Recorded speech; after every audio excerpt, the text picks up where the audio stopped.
Vamos con nuestra primera entrevista de esta mañana. Me acompaña Lucy Córdoba. Ella es activista y también defensora de los derechos de la niñez en Panamá y vamos a estar hablando sobre esas alertas, sobre las desapariciones de menores de edad. Y Lucy, esto hace que una vez más vuelva el debate. ¿Cuándo un niño puede ser reportado realmente como desaparecido? ¿Cuántas horas deben transcurrir? Porque el paso de las horas son importantes para su ubicación. Bienvenida, buenos días. Buenos días, gracias por la invitación. Cada segundo cuenta.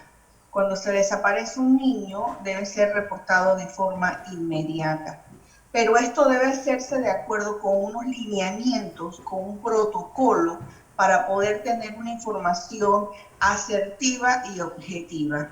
Los primeros que deben activar esta alerta, en este caso serían las autoridades que deben emitir una alerta.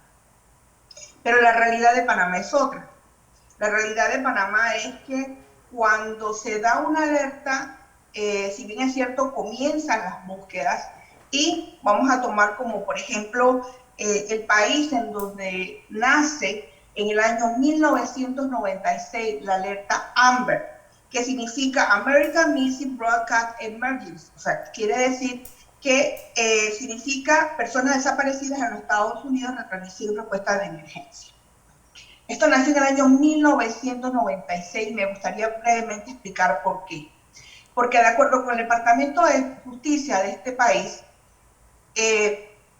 luego de que un niño desaparece, el 74% de las probabilidades que aparezca con vida, solamente la mayoría de los niños aparecidos murieron en las 3 próximas horas. Quiere decir que al decir cada minuto cuenta, es que debe activarse una alerta temprana en todo el territorio nacional.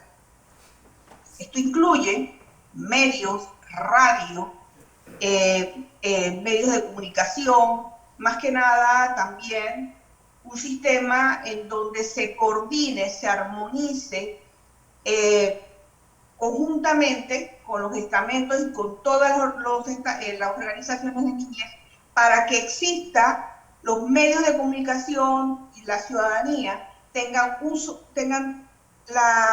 sean los ojos y los oídos de las autoridades, o sea, que el público sean los ojos y los oídos de las autoridades mediante esta activación de alerta. Pero Y Lucy, lastimosamente no lo tenemos. sí, cuando hablamos de menores de edad siempre hablamos de menores de 18 años, pero cuando se tratan de niños, por ejemplo, el caso de esta menor de 9 años que sigue esa búsqueda, pero ¿qué pasa con algunas autoridades cuando son adolescentes los que se desaparecen? Ya algunos lo están mencionando o señalan de que no, él se quiso ir de la casa, se fue con un novio, con una novia, para otra familia, porque ya no soportaba estar en su casa. Y esto no puede estar afectando también con las investigaciones, con la búsqueda, con esas alertas. Creo que todo menor de edad de 18 años tan pronto desaparece, no podemos tener, primero que nada, estigmas o especulaciones de qué pudo haber pasado. Creo que la importancia es saber que su vida está en riesgo, está en peligro y tenemos que actuar para recuperarla. En el caso especial de las adolescentes, si bien es cierto, hay que coordinar con la madre o el padre o los familiares qué relación tenía el adolescente con algún adulto, con alguna amistad, porque claro, en ese caso ya los jóvenes pueden defenderse un poco más y puede saber el padre o la madre a dónde puede estar en ese momento. Cuando se desaparece un adolescente, siempre la mamá o el papá tiene que tener una idea a dónde está. Bien, perfecto, pero no así cuando son niños. ¿Y por qué esperar tanto, Lucy, para iniciar esa búsqueda, por ejemplo, de un niño de 3 años, 4? Por ejemplo, usted mencionaba en sus cuentas del pequeño Jonathan desde el año Sí. 1992. ¿Qué ha quedado con él? ¿No fue nunca ubicado? Jonathan, contando en la cuenta de TikTok, Pues hoy me toca contar la mala noticia que Jonathan fue encontrado al día siguiente dentro de una bolsa negra y fue asesinado y fue lanzado de un puente, del puente Changuinola al puente, desde el puente Changuinola fue lanzado al río Changuinola y esa fue el final de Jonathan. ¿Y por qué quiero Pero eso fue recordar en el esto, año Lucy? 2000, Sí, si me permite, ¿perdón? Lucy, ¿por qué quiero recordar esto y que usted cuente en breve minutos que tenemos cómo fue esta historia? Porque aquí es lo que estamos discutiendo, el tiempo. Exacto. Y gracias por la oportunidad. Cuando Jonathan desapareció, que fue un lunes 23 de noviembre de 1993, todavía para ese entonces no existía, ni siquiera podías reportar un niño. Jonathan tenía 7 años, ni siquiera lo podías reportar, tenías que esperar, creo que si no me equivoco, 24 o 48 horas para poderlo reportar. Luego de este hecho fue que las leyes cambiaron. Pero allí pude aprender y ver que el niño, cuando lo comenzamos a buscar de las 1 de la tarde, toda la noche, toda la tarde, no fue logrado encontrar y el niño fue asesinado a pocos metros de la casa de él por una vecina. Aquí la lección que aprendemos es que volvemos a lo mismo, cada minuto cuenta.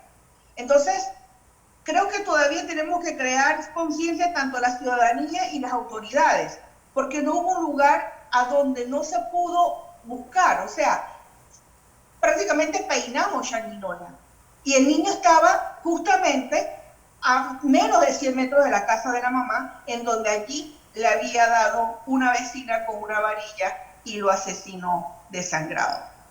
Así terminó la historia, lastimosamente. Y vivir ese evento nos llena de sentimiento porque ahí es donde se puede sentir la angustia y la impotencia de saber que tuvimos que buscar a ese niño solos, no había ninguna autoridad, ni la policía, ni la PJ para ese entonces, pero creo que si se hubiese logrado una búsqueda conjunta y rápida, se hubiese podido salvar Jonathan, pero las búsquedas en las primeras 24 horas solamente le hicimos 25 personas. Y esto también Entonces, vuelve a recordar el caso de Mónica Serrano, una niña pequeña que caminó varios kilómetros supuestamente, pero hubo tantas versiones. A la final, Lucy, ¿hay personas cercanas involucradas en las desapariciones de estos niños?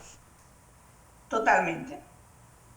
Cuando un niño desaparece, no se lo digo por lo que yo creo, por lo que he vivido, cuando un niño desaparece, siempre es alguien cercano, alguien que ha estudiado el escenario para poderlo secuestrar, para poderlo violentar. Es alguien del entorno, no es alguien externo, es alguien del entorno. Algún familiar tiene que estar involucrado o algún vecino, alguien que es cercano al niño. Ahora, por ejemplo, este caso de los 3 niños en Chiriquí que aparecieron afortunadamente en Los Santos, allí podríamos estar manejando una tesis de secuestro o de alguien que no quería estar con su madre, no quería estar en casa o querían estar en otro lugar. ¿Qué ha tenido usted conocimiento de este caso? El caso de los 3 niños es un caso de evasión de hogar. Los niños primero estuvieron con el padre, luego por una situación que evadieron el hogar, se fueron con la madre, las autoridades se lo llevaron a la madre en Alangui, y luego estos niños se evaden de donde la madre y regresan donde el padre. Cuando un niño y una niña tiene miedo, se sienten aprietos o se siente en peligro, lo primero que va a hacer es llamar a su padre y a su madre, ¿cierto?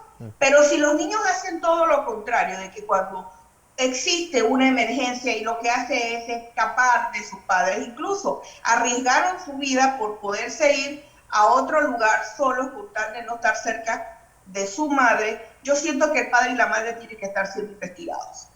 Ningún niño escapa de su hogar, ni siquiera los 3, porque sí. Poder, Algo, el entorno sí. de ellos estaba en peligro como para que ellos sientan la necesidad de estar fuera de ese entorno. Podemos estar hablando de ya de secuestro como tal en nuestro país, que vienen a secuestrar niños. Sí, es la verdad que nadie quiere decir.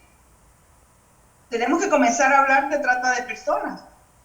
No nos olvidemos, como siempre digo, que tenemos que estar presentes de que el mundo es cruel e injusto para los niños. Tenemos el caso de las niñas de trata de personas que eran pasadas a Costa Rica a ser explotadas sexualmente. Trata de personas, niños.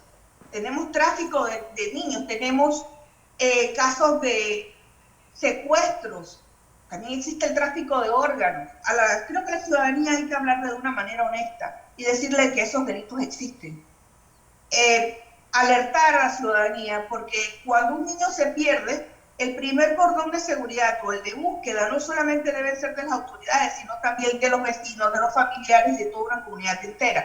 Porque cuando se activan estas alertas, como repito, es el primer cordón, es el primer momento en donde podemos hacer que toda una ciudadanía, en el caso de la niña Berlín, que 4 millones de panameños de una manera temprana sean los oídos y sean los ojos de las autoridades.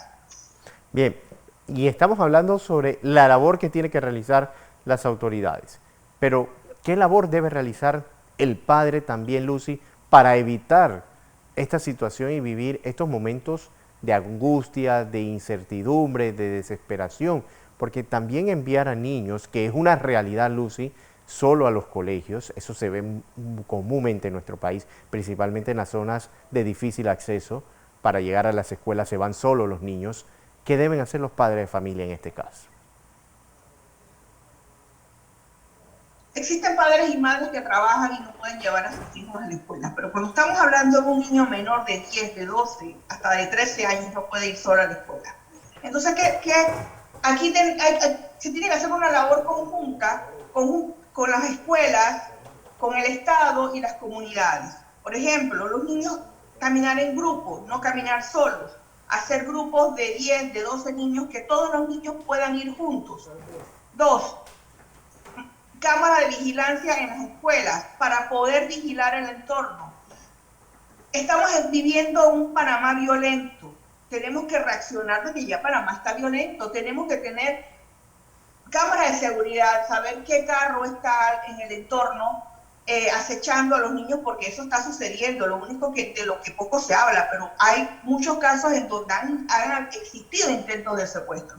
En el caso de los padres, hablen con un familiar, pero no los manden solos. No manden solo los niños. Mucho menos una niña de 9, de 10, de 12, no. No los pueden mandar solos. Y creo que estoy viendo en este momento un caso de una niña en unas comunidades bien lejanas por parte de la comarca en donde están siendo violadas porque tienen que caminar de 2 a 3 horas solas en la montaña y personas se están aprovechando y las violan. Entonces, en el caso de los lugares urbanos como Panamá, estamos también ante el riesgo de que estos niños sean secuestrados. Esto no solamente se ve en las películas, tenemos que estar conscientes de que Panamá, tenemos hechos reales de Panamá. Y los padres tienen que estar conscientes de no enviar los niños solos.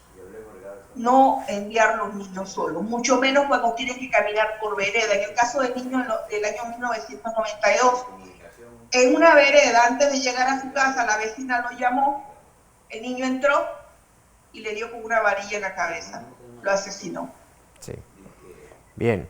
Lucy, le agradezco haya estado con nosotros esta mañana hablando sobre este tema para poner a los padres en contexto, más que sembrar temor, sino hacer conciencia, Lucy, de cómo se debe actuar en estos momentos y que las autoridades también actúen de una manera inmediata. Le agradezco estar con nosotros esta mañana. Gracias, buenos días.